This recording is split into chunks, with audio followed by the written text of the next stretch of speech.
Hello po mga katropa, welcome po again sa Chef Angel Kitchen. Samahan niyo po ako't magluluto tayo ng masarap na lechon kawali or tinatawag ng mga katropa nating Ilocano na bagnet.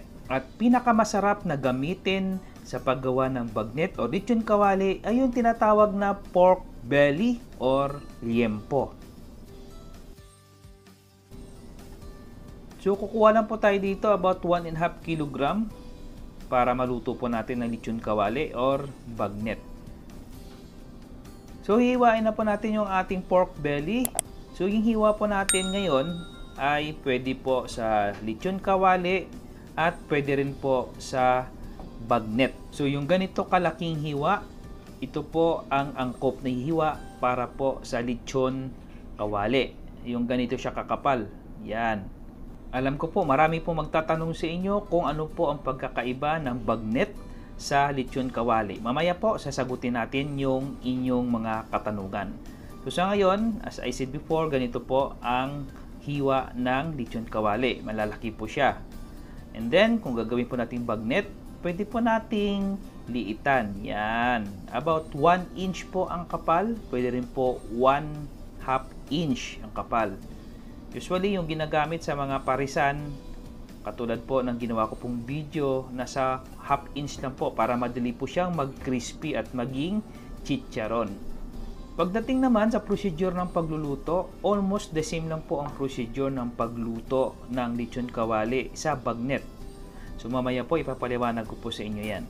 So remind ko rin po sa inyo na piliin nyo po na pork belly sa merkado ay yung hindi po makapal yung fats. Katulad po nito, nagsasalitan po yung laman at yung konting taba para maganda po yung kinalabasan ng inyong bagnet.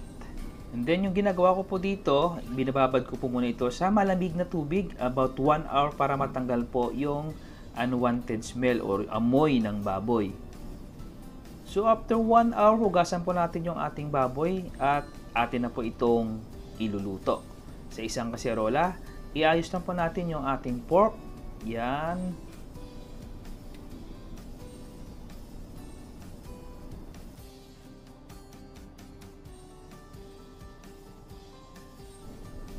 And then maglagay po tayo ng bawang,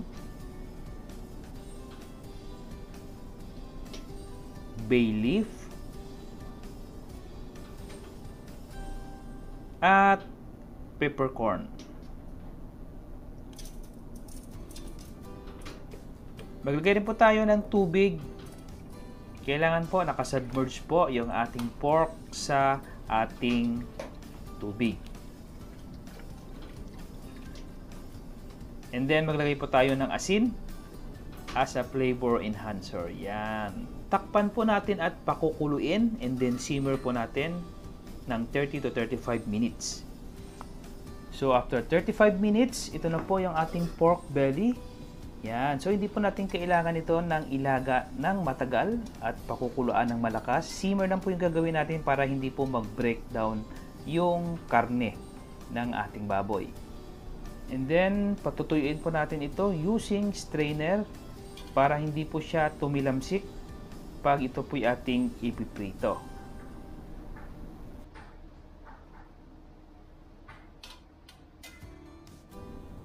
So after po na lumamig at ma-air dry po natin yung ating pork belly, mag-init po tayo ng ating mantika nasa 350 degree Fahrenheit or nasa 175 degree Celsius. So bago po natin ito prituin, pwede po tayo magbudbud ng asin para lalo po nating ma-enhance yung flavor ng ating lechon kawali or ng ating bagnet. Pwede rin po natin ito ilagay sa freezer bago po natin ito iprito para lalo po siyang mas crispy. Okay? So ipiprito na po natin yung ating pork belly. Yan. So tignan niyo po mga katropa, hindi po siya masyadong tumitilamsik kahit mainit na po yung ating mantika dahil pinatuyo po natin siya ng maganda. Yan. So be careful din, pwede rin po yung takpan ng bahagya. Huwag nyo fully close para makasingaw po siya. So mga katropa, pay attention po sa init ng inyong mantika dahil pag sobrang init po yan, masusunog po kaagad yung inyong pork belly. So, ganyan na po itsura niya after 3 minutes. Okay, pwede po natin yang baling-balingin para maging even po ang kulay at pagkakaluto ng ating pork belly. So, lulutuin po natin ito for another 3 minutes. Yan. So, all in all, ito na po yung itsura niya after 7 minutes. So, medyo nag-dark na po siya ng konti. So, okay lang po yan dahil may second frying pa po tayong gagawin dyan. Yan. So, ito na po. Pwede na po natin ito tanggalin. And then, palalamigin po natin. At prituin din po natin yung isa pa pong batch. So, by batches po yung gagawin natin. Huwag po masyadong overcrowd para maganda po yung pagkakaluto ng inyong pork belly. So, palalamigin po muna natin itong una natin na prito. At mayroon pa po tayong ipipritong second batch. So, ipiprituin na rin po natin yung ating second batch. Hindi po natin ito inubos kanina dahil gusto po natin ma-maintain yung temperature ng mantika. So, ito po yung pinakasekreto dyan para lalo po siyang lumutong. Mag-second frying po tayo. Yan, i-raise lang po natin yung temperature ng inyong mantika and then lutuin natin ito ng about 2 minutes. Okay, ilagay na po natin.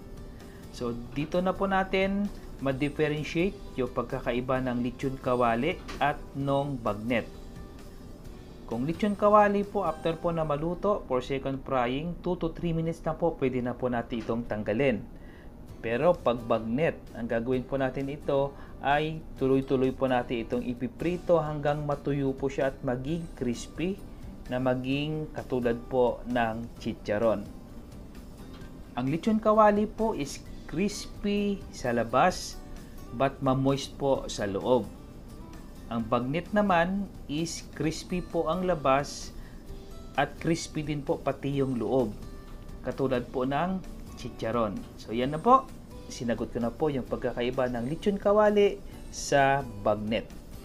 So mga katropa, please comment below sa comment section kung ano nga ba yung pagkakaiba ng bagnet sa lechon kawali para mas marami po tayong ma-share sa ating mga katropa dito. So after 2 to 3 minutes, luto na po yung ating lechon kawali. Yan, i-drain na lang po natin ito sa oil strainer para matanggal po natin yung excess po na mantika. Yan, tingnan niyo po mga katropa, ganda po ng kulay niya. So mga katropa, ito na po yung ating lechon kawali.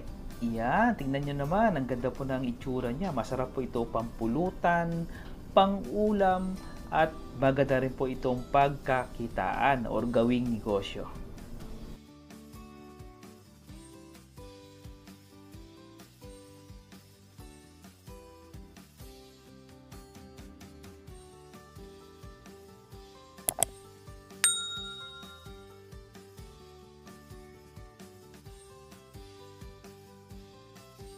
So guys, ito na po yung ating pinirito. Yon, tingnan nyo kung gaano siya kalutong. Yan, no? Sobrang lutong po siya. So ito po, double fry po yung ginawa natin dito. Crispy po siya sa labas, but ma-moist pa po yung loob ng ating lechon kawali. So try po natin, chop po natin, okay? Wow. Wow.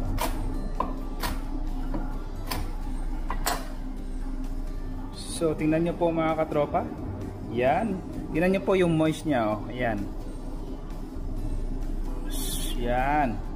So, tamang-tama lang po. Ma-moist po yung loob niya. At crispy po yung labas. Tikman po natin.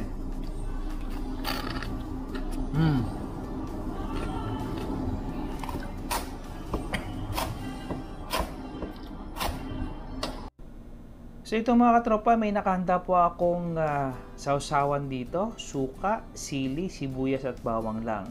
Yan. Try natin na i-dip. Yan. And then, tikman natin.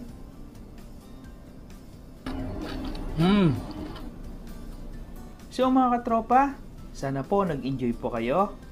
Sana po patuloy po kayong sumuporta sa aking YouTube channel. at Chef Angel Kitchen.